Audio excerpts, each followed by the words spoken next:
Once upon a time, somebody was working from home. And on his way to home, he saw a young puppy crying in the forest. Then he picked this puppy and said, "This one, I'm going to bring it up." So when he grew up, he realized that he had picked a young hyena, not a puppy as he had imagined. But because they had bonded so well, he assumed this hyena, because of its energy and forceful bite, will protect him against any other wild animals within his compound. Slowly, when the hyena was growing up, he was smelling the blood of this individual and was liking the smell of the blood. So at night, when the man was asleep, he turned against him and ate him up. So when you hide a puppy, you hide a hyena, imagining it was a dog is the detriment of such an individual. That's why I come to my issue today with Kenya, France, and the new African power game. You know, tonight, I just want to unpack a question that is dividing opinions across Kenya. My question is, why is Kenya getting closer to France? And why are some Kenyans celebrating it while others are warning the country that this could be a walking path into a new form of foreign control? This is not just, from the way I look at it when Macron was here, it's not just diplomacy. But from my own opinion, this is politics, this is money, this is military influence added to global power and the future for Africa itself. Ladies and gentlemen, welcome to the show. This is Francis Matete TV. For decades, Kenya has been having a balanced relationship with the Gulf nations.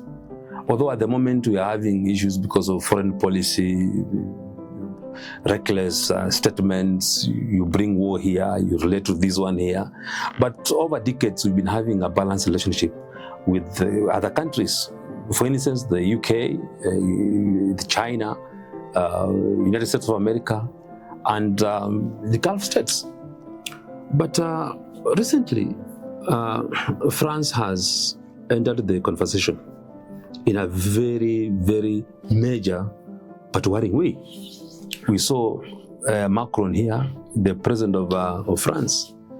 So you ask yourself, if you look at the several decades in this country, we find that French companies have invested a lot in this country. They have been investing in energy. They are, you realize that the French diplomats are increasingly visible in Nairobi. Then you go to the military cooperation, it's also growing. So Kenya has become one of the most important political voices in Africa. To some political, economical, social analysts, they say this partnership, in a way, makes perfect sense. But in another way, we can smell a rat in this sudden cooperation. We assume, and looking at France's relationship with other countries in the West, that France is just looking for stable African allies after Burkina Faso and Mali and others showing them the door. On the other side, Kenya is looking for investment. Kenya is looking for security. Kenya is looking for support and to gain some international influence. But looking at the history, you just realize that politics is never that simple.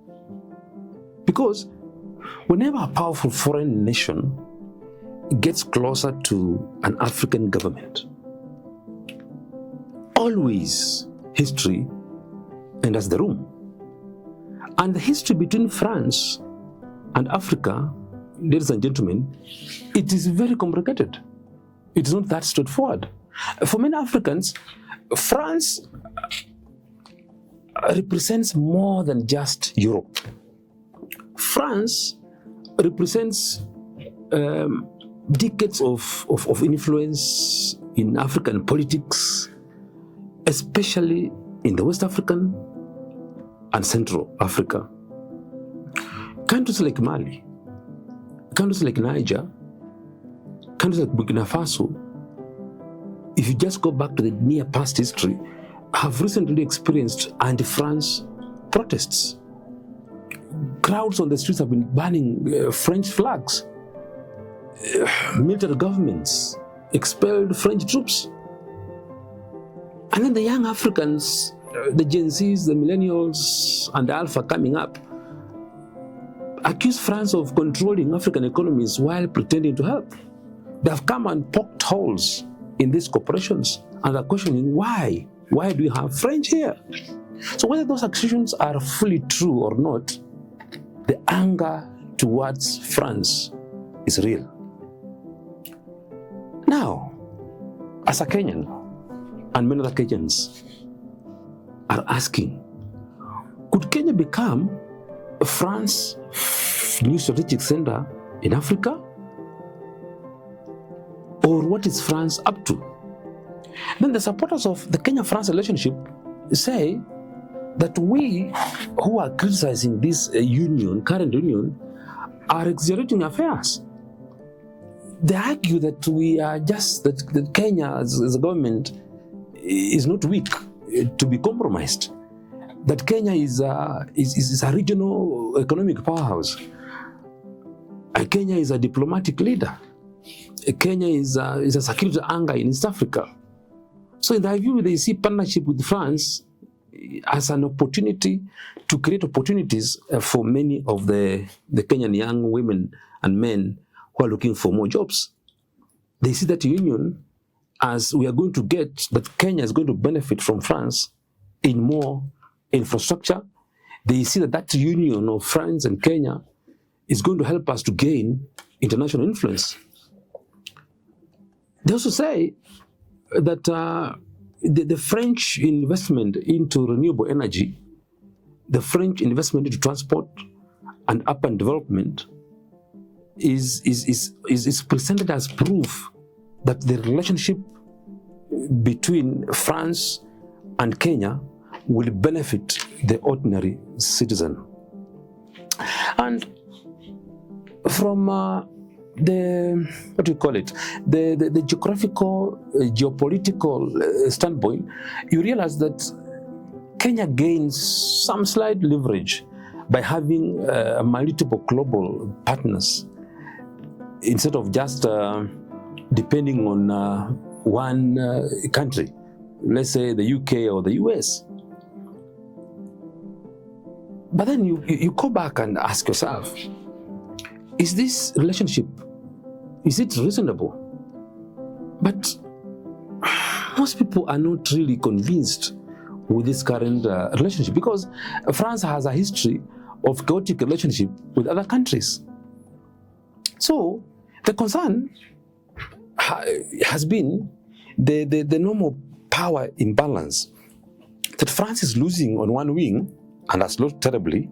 So they want to run to these East African and other countries, pour in money, and then now say if they can reestablish a relationship with these other countries.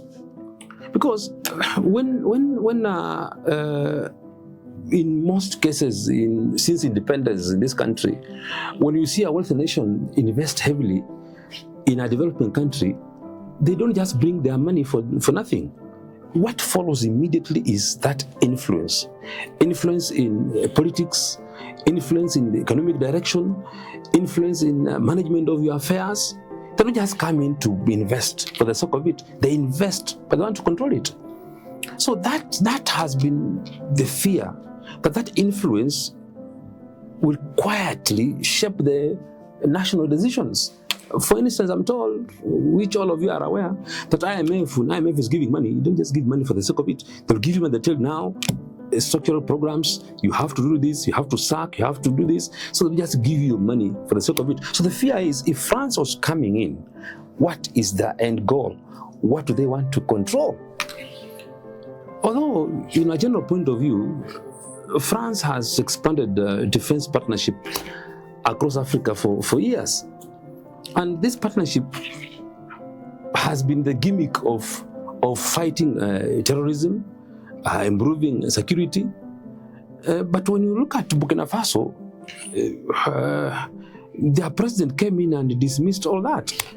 Currently, Burkina Faso is gaining stability after expelling France from its country because he realized that the French were only interested in the minerals in Burkina Faso. So that presence, that foreign military presence, they come slowly, but then it becomes permanent. Like of late in this country, we've realized that there's several areas we are discovering minerals. Go to Turkana, oil. Go to the lakeside, there's gold. Go to Kakamega, there's gold. Go to Kambani, there are minerals. So this current French approach could be towards that element of having discovered that Kenya also can have minerals. And once the French people, from my own research, invest heavily in security, then your own sovereignty becomes complicated because they have come with a target. They know what they want, where they're going to. So that security, sovereignty as a country will become complicated. Even some activists in this country, they fear that Kenya could slowly become part and parcel of the broad Western strategic competition in Africa, because now everyone is coming to Africa because they're saying Africa literally controls the raw materials that them survive on. Go to coffee, go to tea. It's taken from this country as a raw material. They go back to their countries, repackage it, and brings it here as Nescafe. So we have to be very careful when we are engaging ourselves with France. And China equally is also expanding, because the Chinese, one thing we like about them is Chinese will always give you alternatives. Chinese, if it comes to expanding roads in this country, as much as they might be corrupt, I have no evidence, but they'll always deliver on their mandate. If you are saying we want to have a road in a specific place, Chinese companies will work throughout the night to deliver on their mandate. Equally also, if you look at the Burkina Faso at the moment, Russia is also seeking serious African alliance. Actually, Burkina Faso is depending on their military apparatus and machineries solely from France. So France is also equally looking for an opportunity to have that African alliance that has been enjoyed by the UK and the United States of America. So these all Western countries realizing that the African youth, the African new leaders are waking up. They are quickly trying to see if they can rebuild their influence on African countries. So, my question is, why is Africa becoming a battlefield for global influence? And then Kenya, with our leadership that has an appetite for money at any given moment, they are finding our leadership as vulnerable to that association. So they're coming in and coming quickly because they know very well, with the money on the table, we are able to get a slight influence over the economic operations in this country. So supporters of this, the French so-called development projects, they are saying, before we criticize and vilify the French, let us look at the investment opportunities that are going to come by this union. But then we ask ourselves, as much as the investment could help the common mwananchi to get opportunities for jobs, opportunities for business, the exchange programs, me academically, but we ask ourselves, at what cost will this partnership come with? We'll ask ourselves, who will own the contracts that these French people are bringing? Then we ask again, who is the person who is going to control the profits? Then, who benefits long term. Because these guys, when they come in with their development projects, with their monies, it is not for free. So you ask yourself, who is going to? You could be remaining here with the 20%, but 80% is being taken outside the country. So this question matters for us Africans, because the promises that they always give are very, very appetizing. But then the small prints in the insurance industry, we always say, read the smaller prints. They always promise large projects. They promise loans because we are appetite to have a big appetite for money. Loan increases. They promise foreign companies will be invest so much in this country, and then they'll see that the ordinary citizens will see change in their daily lives. Like the other day, in this country, we had there was some protests in Luo Nyanza, where the locals were complaining that the person who is mining gold, he's actually displacing the homeowners without compensation, without due diligence, because they have just decided they have their license, so they are going to mine whether they don't care about your ancestral land, they don't care about your burial sites, they are just eager to get the gold. So we're looking at, if these French people were to come to this country, are we going to have such a scenario? So if you look at that arrangement has created a lot of suspicion amongst many people who say, I don't think that association is worth it. Now, every diplomatic meetings again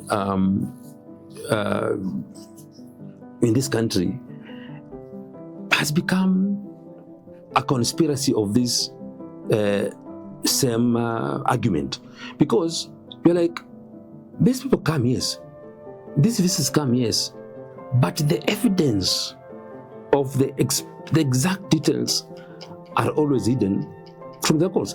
I remember one politician, name withheld, was giving us details the other day on the Eurobond issues, that most details are always hidden from the public. But then they use the public as a collateral to get these loans and these deals, but we as the individuals are the ones who end up paying. So some always, you find these deals are always exaggerated, others are politically motivated.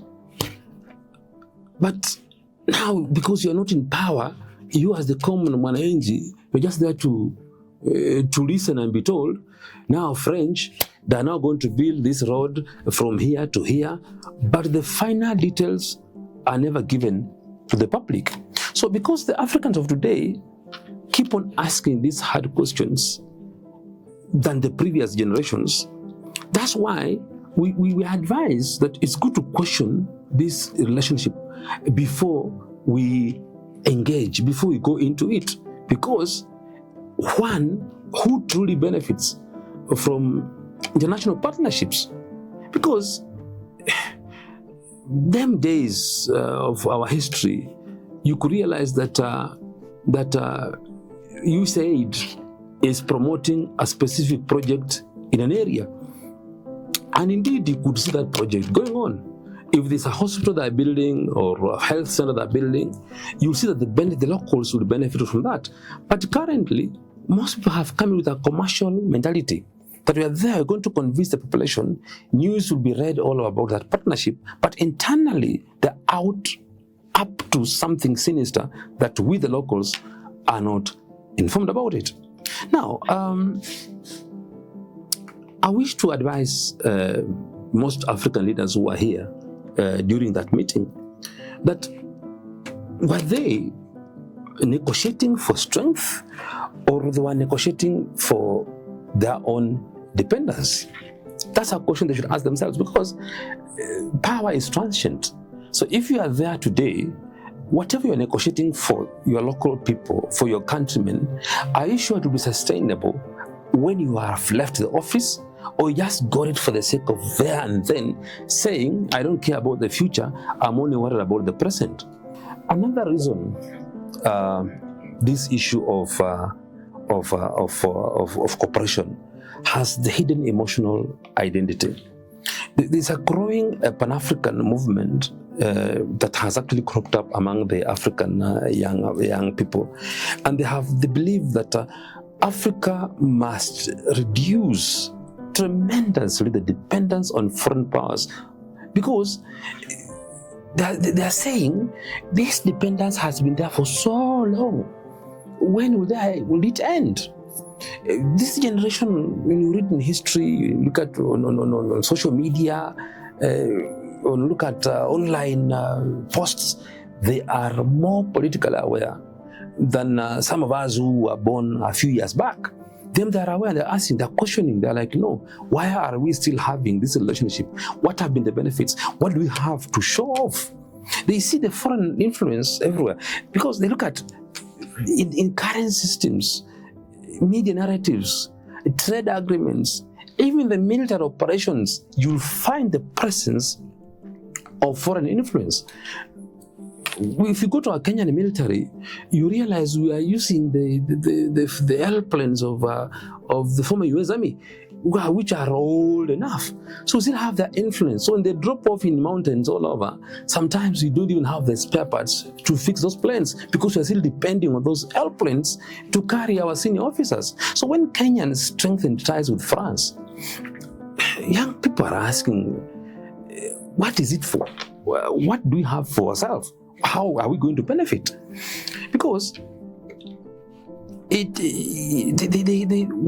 in their own groups of discussion, they ask themselves, is it another chapter of an external influence? Because Burkina Faso is running away from them, then here we're embracing them.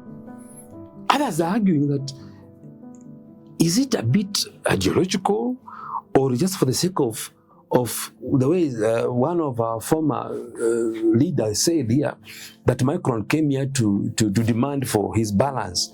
Is it actually the balance he came to demand for, or indeed France is here to invest and develop Africa? Because generally, a country is like a family. Most of us who grew up in some rural areas, you realize that families, you wake up in the morning and you realize you don't have a matchbox. So you simply send one of your children to go to the neighbor to ask for a piece of charcoal to come and use it. So no one can develop, no country can develop alone. You always have to have neighbors. But then in this development arrangement, you are supposed to find out what is it in it. This guy could be giving me this fire, but this fire is a bomb. Is it a bomb? Am I inviting somebody in my own house who will wake up tomorrow morning after a few months of growth and eat me up? So the Kenyans, most Kenyans generally, they reject this Western partnership, because they're like, if today we do away with France, can we rather have a one-country association? For instance, China has been here around. Can China be able to deliver? Russia is calling. The Gulf nations are also calling. So you realize maybe because Russia, the Gulf nations, and Chinese have been calling, that's why France is realizing, no, what? Before other countries now, before I lose out, because I've lost out on the Burkina Faso, I've lost out on Niger, I've lost out in Mali, let me run to East Africa and then use Kenya as my pinpointer to help me move to other nations. So it's good for our leaders to look at now the current relationship with China. Is it adequate enough, or we must also add France on board? What are the dangers? What are the hidden, the small prints that are controlling this association? So the question also I ask African leaders is, it's better for them to negotiate smartly, so that whatever union they're going to go into benefits their people without them losing their independence, whether economic, whether social, whether religious. It's good to be a little bit careful. Say, fine, we have 100% here to share, but my 80% will not be touched. You can only go away with my 20%, which I can also still be able to control. That's why when I was doing this podcast, I was looking at the current debates that Kenyans are going around with on social media. They're asking ourselves that the real conversation about Africa is its future. What are we looking at? Our future as an African country. What do we want to benefit as Kenyans? Where do you want to put our youth? We are now in the digital world. What is France going to bring on board when we're having our youth? The connection between for instance, the language barrier. Not everyone in this country can speak French. Yeah, like currently, globally, you realize that the Spanish language is gaining more prominence than the French. So as much as we are getting together, language is a means of communication. That's already a serious barrier. So what tenets are we putting in place to make sure that this union is to benefit our local people? Because I know that African nations have no choice, but they have to work with global powers. But as much as you work with those global powers, you have to be careful that you are not being controlled again by them. Despite working with them, you must have parameters saying, this one I create a boundary, you can only go beyond this. You cannot reach here, but you cannot go beyond this. But most people, they lose their sovereignty, and because they know they're going to benefit at the personal level, they dismiss any element of being cautioned on their relationship. So again, as I finish up, I want to advise that the leaders should also know that this investment that these people are bringing in should not be an exploitative exercise. That despite them coming in, that diplomatic relationship should exist, yes, but without dependence. We don't have to say, today we're going to mine, now everything is just dependent on the particular person who is going to invest with us. So the simple questions I want to ask my little brothers and Kenyans is that our Kenyan relationship with France, is it a symbol of a large struggle for France survival? Is it a struggle between globalization and its sovereignty? Or is it a struggle between development and control? Is it a struggle between opportunities and caution? Those are some questions that I want people to consider, because in the coming years, this partnership might likely deepen. So more agreements will be coming up, more investments will be coming up, more political cooperation will be there, and these arguments will continue. So let me ask you, my dear viewers, ladies and gentlemen, the clamoring for unification between France and other African countries, in your own opinion and analysis, do you think it is beneficial to all of us, or it's an element of the hyena being hidden in the house of an individual that will turn again and consume him? For more of this such content, please subscribe, like, and share. I rest my case. Thank you.